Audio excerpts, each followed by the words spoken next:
Hello. So I welcome you all to this new lecture series of thermodynamics. Now when I see thermodynamics, I remember my college days because when I was sitting for the placement interview, then the interviewer asked me what is your favorite subject. So these are the questions that generally ask, they will ask you that what is your favorite subject, and then they will ask questions from that subject. So they asked me what is your favorite subject, and I said thermodynamics, sir. So he asked me to teach thermodynamics in those 15 to 20 minutes of span of time, and I taught them. And then he said that this is the best someone has ever taught me in such a short span of time. So that was something I have remembered and I will cherish throughout the journey. And so today I am starting this lecture and I hope you all will enjoy it. So let us begin. You see, thermodynamics, it is combination of two words, therm and dynamics. Now therm means heat. You all know thermometer that measures temperature. Therm means heat or temperature, and dynamics is what? Study of force. And when force combined with displacement, what does it become? It becomes work. W equals to Fs. So thermodynamics is basically the study of interaction of heat and work. Either heat will get transformed into work or my work will get transformed into heat. Now what is this work? When you say work, anything that you do is your work, and it is utilizing some amount of energy of yours. So in that case, if you have an energy and you are utilizing it in the form of a work, you are doing any work. Suppose you are playing cricket, then your energy is getting transferred. When you hit a ball, then the ball gets momentum, it gets some kind of kinetic energy. Where is it coming from? It is coming from the potential you have to hit the ball. So your potential energy is getting converted into the kinetic energy of ball. In the universe, energy is conserved, means any form of energy will eventually get converted into another form of energy. It cannot be destroyed. It will just transform its phase. It will just transform its form. In the same way, heat will either get transformed into work or work will get transformed into heat. Now see how. Suppose there is a cylinder and there is a piston over it. Okay. Now when this cylinder piston is filled with some kind of gas, and this piston can move up and down. Okay. Now if I am applying heat at the bottom of cylinder, so I am supplying heat to it, that is heat energy is given to it. Now what will happen when I am supplying heat to it? The gas molecules inside the cylinder will start running in a very speedy manner. So the kinetic energy of the molecules of the gas will increase and the gas will try to expand. Now when the gas will try to expand, it can expand only when the piston will move up. So if the piston will move up, when will it move up? When the gas will apply some force on it. Now when the gas will apply some force on it, the piston will move up. Now the piston was at this position initially and it will move up to this position. So some amount of distance it will travel, isn't it? Now this distance is traveled with the application of a particular force of the gas. Now what is this force into displacement?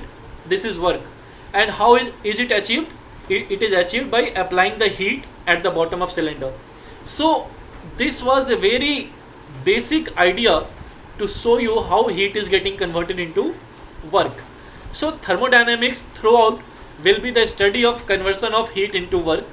There are several laws of thermodynamics: zeroth law, first law, and second law. In zeroth law, again an interesting thing happened. Somebody in the interview panel itself asked me why it is called zeroth law. It is because, why would I call something zero? I should start from one. So this is first law, this is second law. Then how does this zeroth law come? It is because after the discovery of first and second law, this zeroth law was formed. Because this thing they came to know after the discovery of first law, but this was the basic actually. So what can I call this? So they decided that they should call this zeroth law, because the first was already taken, the second was already taken, so they can't then go to third, because this was the basic. From there they should have started, but they couldn't. They first found out the first law, so they named it the zeroth law. So there are very interesting memories regarding thermodynamics that I will disclose during the course of this lecture. So now let us begin and see what we have in the pot. What is thermodynamics? Thermodynamics is the science of energy that concerned with the ways in which energy is stored within the body. Means in what form energy is stored in the body. The science of energy. This is what thermodynamics is all about. It can be in a body in the form of kinetic energy. It can be stored in a body in the form of potential energy. It can be stored in the form of body in the form of internal energy. So there are various forms of energy that we will study, and the conversion of one form to another, how it is happening. You see, when you are on the top of a roof and the water falls from the top to the bottom, it doesn't go from bottom to top. Why?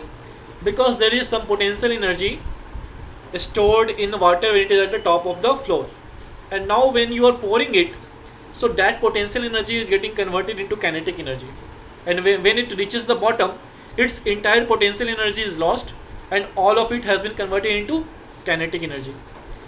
Again, there are various examples that just shows the energy transformation from one form to another. And basically in thermodynamics here we will be studying about the conversion of heat and work, or work and heat. So energy transformations mostly involve heat and work movements. Now the fundamental law is the conservation of energy principle. This is the fundamental thing, the conservation of energy, that we have been studying from, I guess, class 9th. The conservation of energy, that energy cannot be created or destroyed.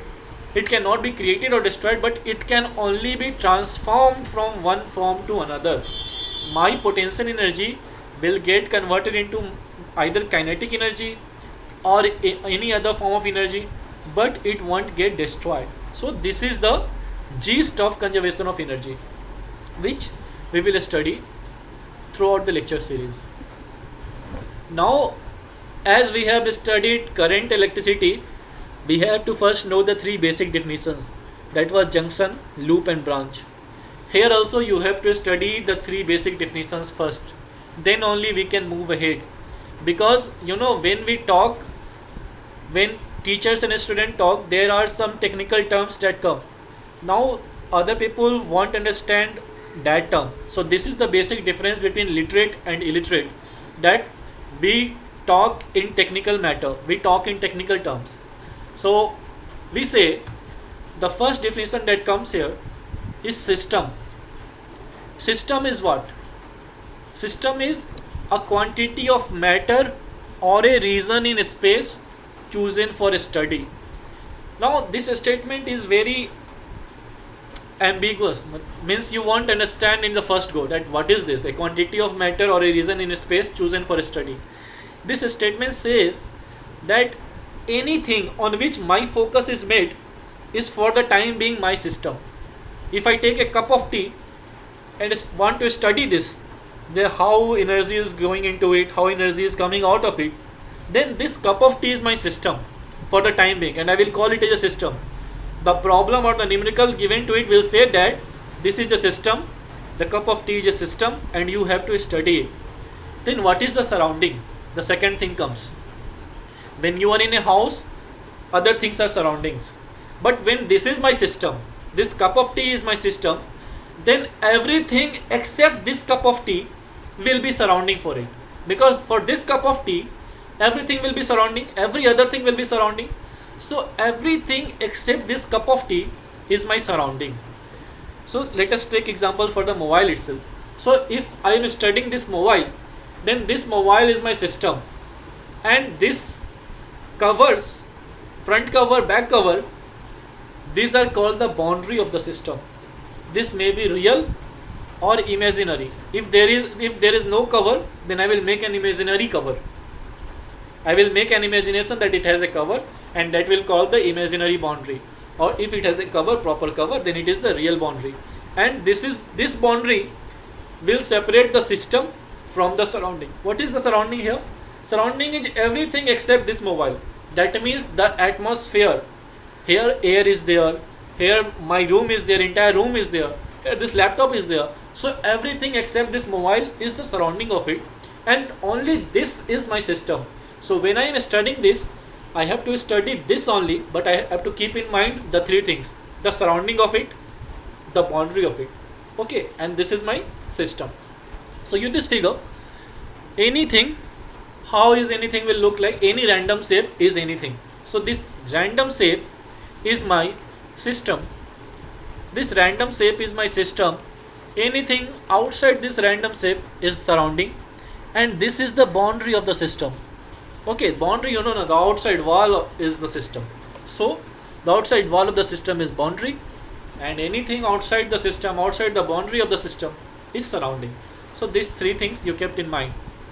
Okay, you keep in mind these three things from now on, because we will talk only in these three terms: system, surrounding, and boundary. So let's move ahead. Then what are the types of system? There can be different types of system, isn't it? Now there are basically three types of systems. Basically, the first one is isolated system. What does the term isolated means? In the quarantine, whatever happens when a patient is detected, what do we do? First thing we do is we isolate him, isn't it? This means that isolated system, neither mass nor energy can cross the selected boundary. What does this mean? Suppose this is my system, and this black line shows the boundary of it, and this whole thing is surrounding. So from this surrounding, no heat and no mass, no energy and no mass can cross it. Now let us understand it with the help of an example. You make a coffee. So how do you make a coffee? So you pour milk, sugar and coffee powder in it, and you make a very hot coffee. Okay. Now if you are taking this coffee in your hand, what is happening? The fumes or the heat is going out in the atmosphere, and it is gradually getting cold. Now you don't want it to get cold. Okay, so what will you do it? You will put it in a thermos. Now when you put it in a thermos, what happens? You close the thermos, and thermos has a boundary, such kind of boundary which does not allow heat to go out. So the coffee remains hot for a longer period of time. So what is happening in here is, since the thermos is closed, now you cannot add any sugar or any more coffee without opening the thermos. Since the thermos is closed, so you cannot add any extra mass to it. Mass is what? Anything that occupies a space, isn't it? Anything that occupies a space is mass. So you cannot add extra sugar, you cannot add extra milk, you cannot add extra coffee powder when the coffee is inside the thermos. So the mass you cannot add. Also since the coffee is inside the thermos, it has a boundary, and this boundary does not allow the heat to go out or the heat from the atmosphere to come inside. So the coffee remains hot for a longer period of time. So you cannot allow energy and you cannot allow mass. Then this system is called isolated system.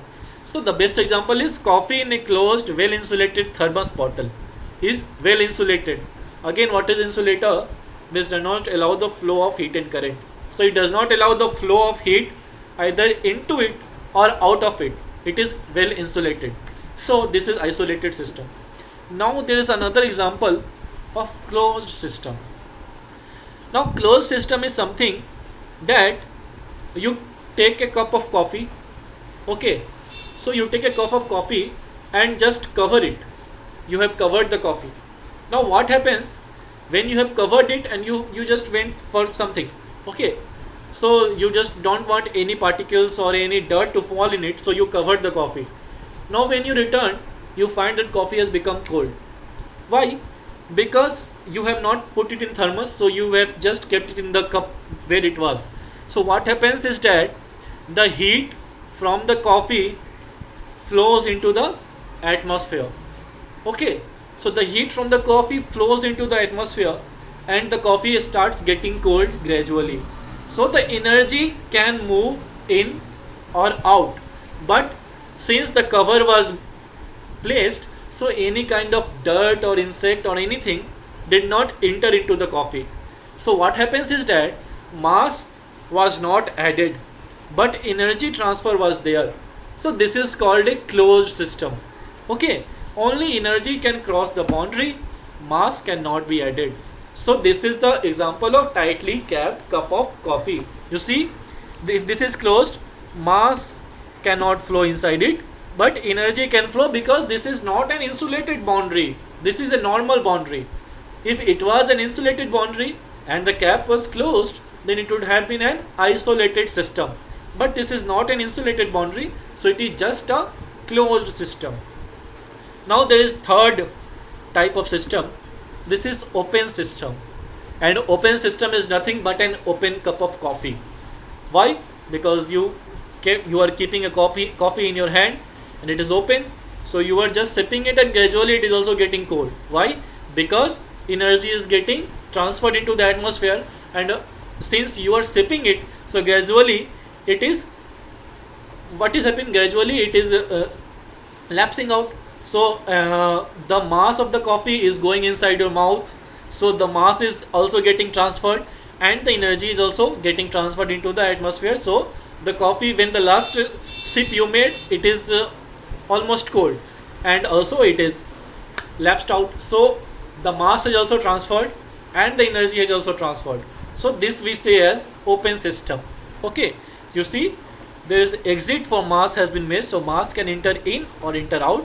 And since this is not an adiabatic valve, this is not an insulated valve. Adiabatic term I will tell you ahead of the lecture.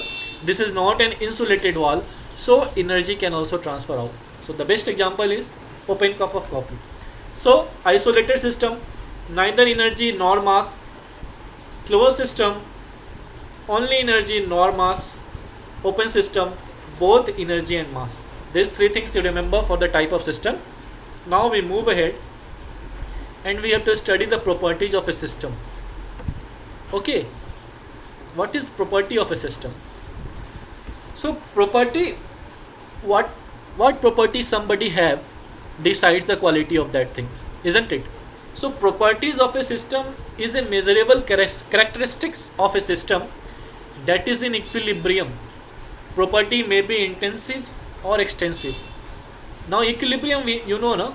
When two things are in equilibrium, then it is like a balance. So nothing can pass from here to this system or from this system to this system. So I say that this is an equilibrium. Now what is this intensive and extensive thing? So intensive, if you want to remember, then remember like in, and intensive means independent of mass. The property which is independent of mass is called intensive property, and the trick to remember it is independent. When it comes intensive, in, independent, in. So the property that is independent of the amount of mass is intensive property. Then what is independent of mass? The temperature.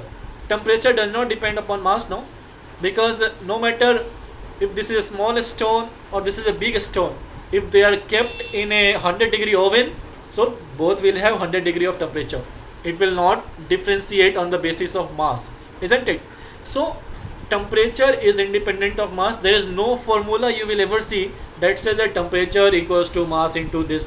No, temperature is independent of mass. Pressure again independent of mass, because I can apply a pressure on this. Okay, I can apply a pressure of 5 kilopascal, and if there is a giant comes in place of me and his fist is more bigger in place of me, we can again apply on that fist the pressure of 5 kilopascal. So pressure does not depend upon mass of the thing. Pressure is independent of mass. Similarly, extensive property, you see, extensive property varies directly with the mass. What does this mean? It will vary directly with the mass means if mass increases, that the property of that thing increase. If the mass decreases, the property will decrease. Now what is that? Volume, you see. So this thing, this is small mobile phone.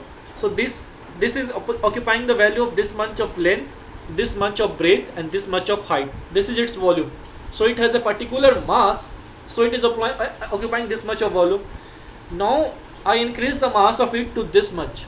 So when I increase the mass of this to this much, so you see what happens is the length has increased and the width has also increased somewhat, the thickness has also increased somewhat. So eventually what happens is that the volume has increased. So I can say that volume is an extensive property, that it depends upon mass of the system. Similarly, enthalpy, energy, these all are extensive properties. Okay, so now you will see gradually that how are these related. Okay, so for the time being, intensive means independent of mass, extensive means dependent upon mass. Okay, now moving ahead, we see equilibrium, state and process. So what are the states of matter? The basic states are solid, liquid and gas. Now the three states you know, na? Solid, liquid and gas. Now solid, everything is made up of molecules, you know, na? So everything is made up of molecules. In solid, the molecules are closely packed. In liquid, the molecules are not that much closely packed, but they are there. And in gases, molecules are very far away. Okay, so they are in random motion. So this is how the three states of matter can be defined: solid, liquid and gas. Now a state is a set of properties that describes the condition of a system. So how will I describe the condition of a system? That is, how do I define the condition of a system? That is, suppose this is my system. So how will I define this condition? This has a particular volume, it has a particular temperature, it has a particular mass. So I need something to describe this system, isn't it? So a set of properties that describe the condition of a system is what we call a state. So example are mass. So mass is denoted by small m. Temperature is denoted by small t, capital T. Volume denoted by capital V. So these are the states. And thermodynamic equilibrium, this is another term that you need to know. Systems that maintains thermal, chemical, mechanical and phase equilibriums is said to be in thermodynamic equilibrium. Now equilibrium is different thing. So I say that you and I are in equilibrium, means you and I do not transfer anything from each other. So you and I are in equilibrium. Now when I say thermodynamic equilibrium, it means we are in thermal equilibrium as well. That means the temperature or heat cannot be transferred between you and me. We are in mechanical equilibrium as well. It means the force cannot be transferred between you and me. We are in chemical equilibrium as well. It means the reactions won't go forward, won't go backward. Any kind of chemical reaction will stay as it is. So for thermodynamic equilibrium, thermal, mechanical, chemical, all equilibrium has to be there. Now state is done, equilibrium is done, and there comes the process. So what is a process? You see na, when some kind of energy is getting transformed into another form of energy, how is it getting done? It is getting done through a particular process, isn't it? There is always a process through which something is happening. So about this process we will have to study. Now scientifically, if we say what is process, then process is change from one equilibrium state to another equilibrium state. You see why we are saying equilibrium state? Because now we can never be in an unequilibrium state. If I am sitting here, I am sitting here because I am feeling comfortable. I cannot sit like this because this is not a comfortable position. I have to be in an equilibrium position. So from here, this position, I will come to this position, and it is a process of leaning. Okay, so from one state to another state, this is called as process. So this is also an equilibrium state, because this is unstable equilibrium and this is a stable equilibrium. So we will always try to gain a stable equilibrium. Anything in this universe will always try to gain an equilibrium position, and it has to be a stable equilibrium position. So the process by which it will change its state to gain a stable equilibrium position is called a process, simply a process. So it will follow a particular path, and that all thing will be called as process. Okay. Now the process can be of various types depending upon the path he has taken.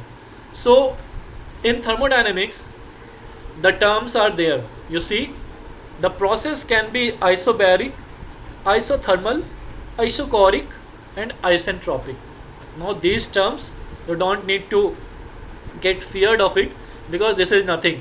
So there are process, and there is a property which is held constant. We studied about the property of the system, that is intensive property and extensive property. Intensive property may temperature, that means temperature is there. Extensive property, that means volume is there. Intensive property, pressure was there. So these properties, in a particular process, a particular property is held constant, that it won't change throughout the process. So this is how we define a process. So in this process, my this thing was not changing. In second process, my this thing was not changing. So we study the process through a particular property which is held constant. Now in isobaric process, pressure is held constant. Means the pressure will not change throughout the process. If I am starting from 5 kilopascal, I will end at 5 kilopascal only. Then the process will be called as isobaric process. I am not saying I will end at 5 kilopascal only. It means throughout the process it will be 5 kilopascal only. It doesn't mean at the starting 5 kilopascal, at the end 5 kilopascal, and in between I am making any pressure. No, from starting and at every point till end, the pressure will be 5 kilopascal only. Then only this is called as isobaric process. The pressure will remain constant. Okay. Isothermal process, नाम से ही पता चल रहा है, isothermal. So thermal, that means temperature. So the temperature will remain constant throughout the process. Then the process will be called as isothermal process.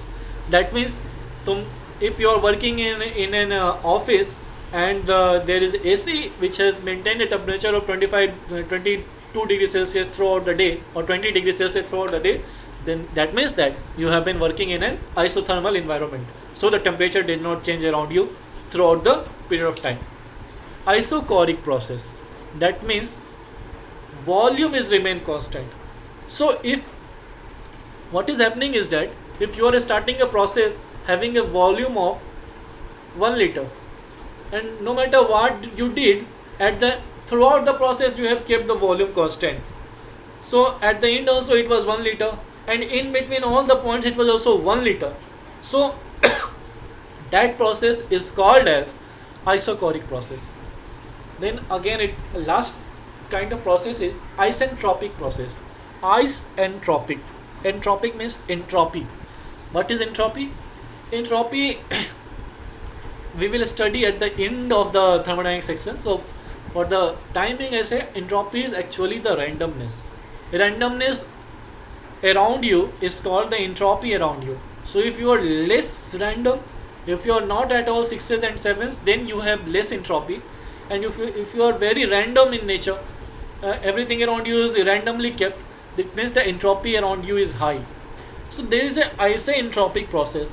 It means whatever randomness was there, the same randomness will stay throughout the process and at the end as well.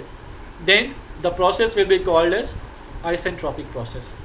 So you see this diagram, this is y-axis, this is x-axis, and there is a plot of pressure versus volume. P is pressure, V is volume. So the plot on a pressure and volume diagram, or pressure and volume diagram, is called as PV diagram. Remember the term PV diagram or PV graph. So what is a PV diagram? A PV diagram is nothing but a plot between pressure and volume, where pressure is kept on y-axis and volume is kept on x-axis. Okay. Now you see it has plotted a particular process here. Okay, this is how a process is plotted. You see, it has started from volume V1 and it has reached at volume V2, and you see what is happening. Since this is my positive V, this is my positive P, this is positive Y, this is positive X. So when you come here, what is happening? Volume is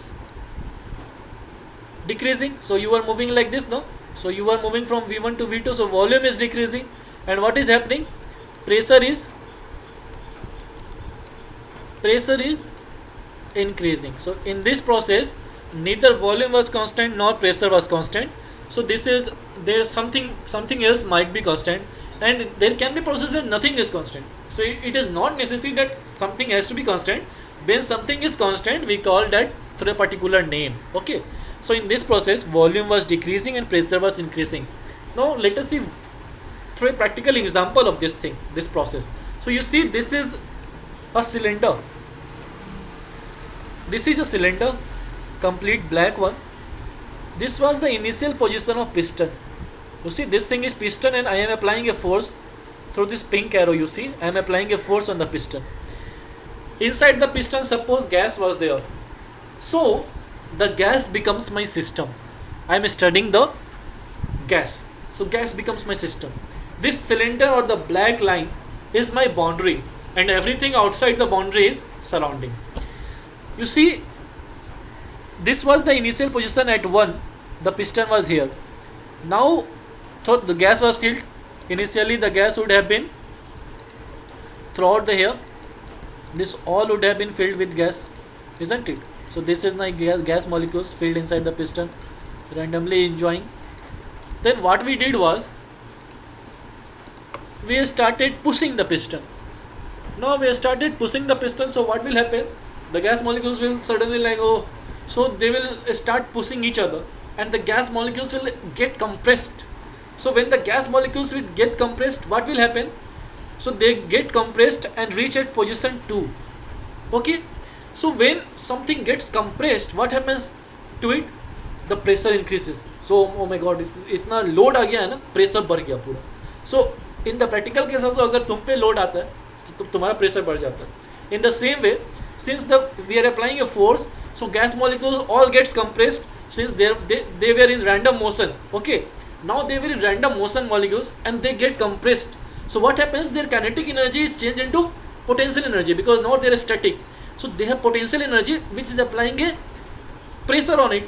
So initially they were like relaxed, the pressure was not there. Suddenly the pressure has increased. So you see, the pressure at 1 was low, and suddenly when I reach at 2, the pressure has increased. So this is a very simple but a very relevant example of how, as you decrease the volume, the pressure will increase. So as you compress something, the pressure will increase. So this was the first example on PV diagram and piston cylinder arrangement to show how the volume is decreased and pressure increases. Now moving ahead, let us see the graphs of various processes. So because it will be necessary for you to plot the graph on your own. So let us see the first graph. The prefix iso is often used to designate process for which a particular property remains constant. I just told you. So this is isobaric process, a process during which the pressure remains constant. So again, this is a PV diagram. Pressure remains constant means delta P equals to 0. There should not be any change in pressure.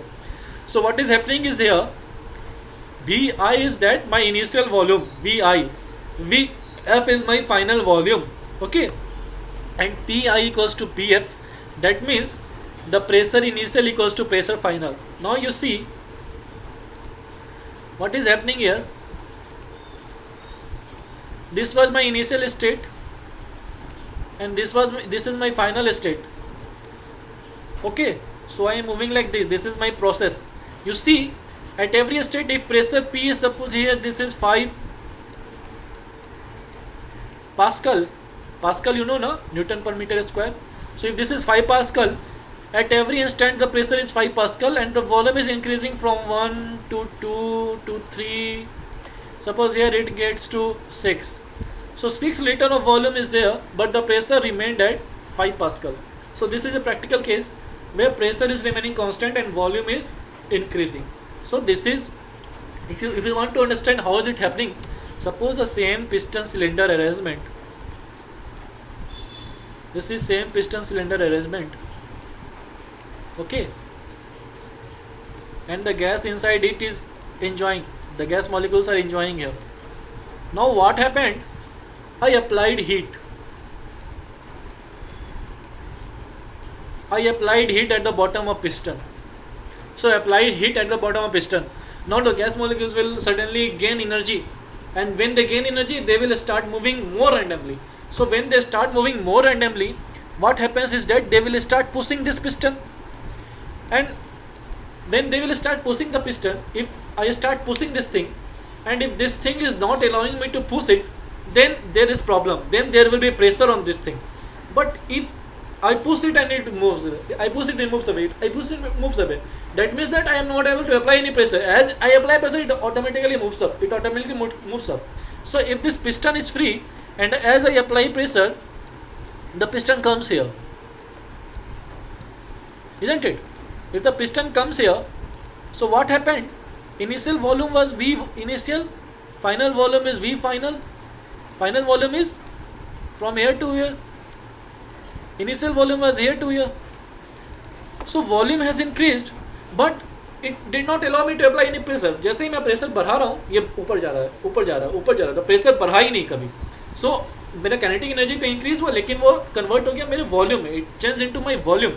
It does not allow any pressure to get exerted on the piston. So this is how the pressure was kept constant, but the volume increased. So this is a very ideal case where there is no friction on the piston.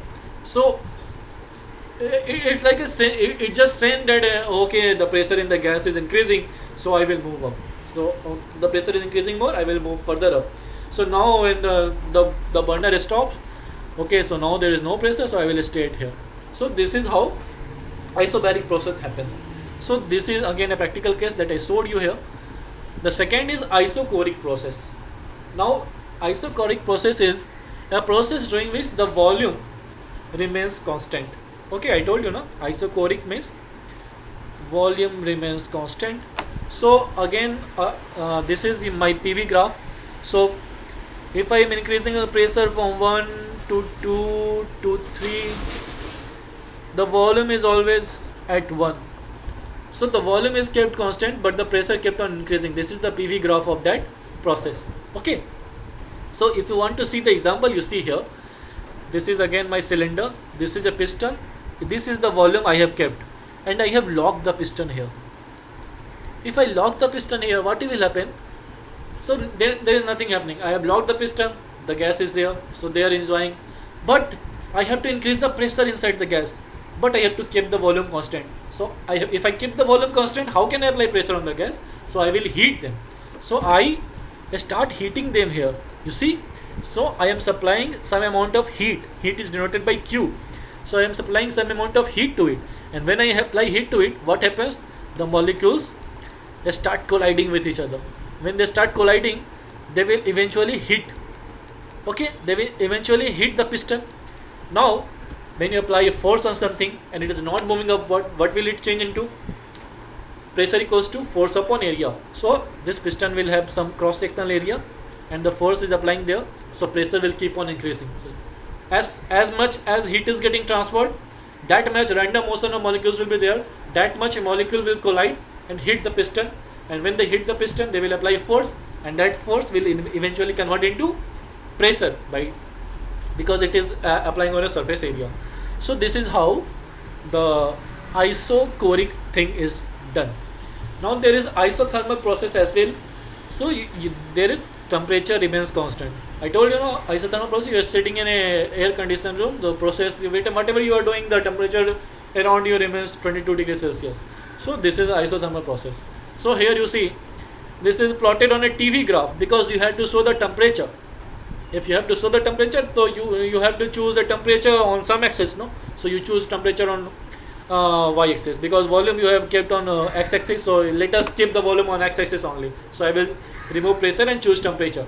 So you see the volume is decreasing, decreasing, decreasing, decreasing, decreasing, but the temperature remained constant. So if you want to see what happens in this case, volume is decreasing but temperature remains constant. Why temperature remains constant? Because you see the volume is decreasing but pressure I am increasing, so temperature remains constant. Okay, so these are the some practical applications. So volume is decreasing but temperature is remained constant. So because I will be transferring the energy outside the environment, so when I transfer my energy outside the environment, my temperature will remain constant no matter how much volume is decreased. Okay, so these are the processes. Again, the next process, the isentropic process.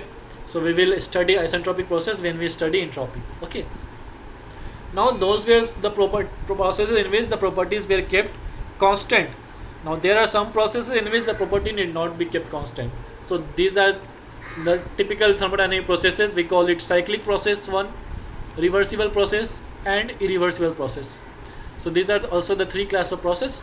Let us understand what is cyclic process, reversible process, and irreversible process in the next lecture. Okay, thank you.